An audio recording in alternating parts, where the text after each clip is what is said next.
sarap, ang lamig.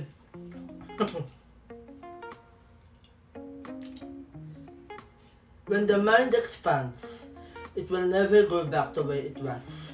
So, naalala ko lang yung sinabi ng mentor ko na yan. And totoo talaga sa. Kasi right now, meron lang akong gusto ikwento sa inyo.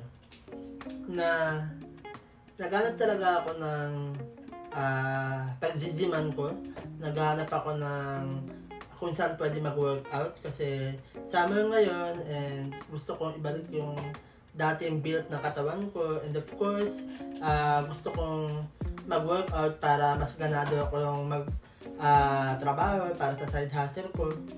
So, naghanap talaga ako ng gym, and nasabi ko lang na nahihirapan na akong pumili ng gym kasi standard ko na ngayon is malinis, maayos, tapos, alam mo yun, yung pang nakakaangat na gym. Okay, pero yun nga, pinag-iisipan ko pa rin kung saan kasi malalayo yung mga gym sa amin. Meron mga malalapit pero hindi ko nga gusto kasi nag-iba na nga yung standard ko. So, naalala ko lang yung balik tayo dun sa sinabi ko kanina, when the mind expands, it will never go back to where it was. So, halimbawa, sa buhay mo, di ba? Na-experience mo na ba dati na nag-umpisa ka pa lang sa pagtatrabaho, ang sahod mo lang 15,000?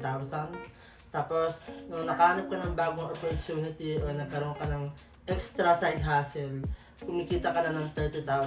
And yun na yung naging standard mo. Yun na yung naging bare minimum mo. So, the next time na maghanap ka ng opportunity, for sure, hindi ka na maghahanap ng trabaho o job na ang sahod lang o ang pasahod lang is 15,000.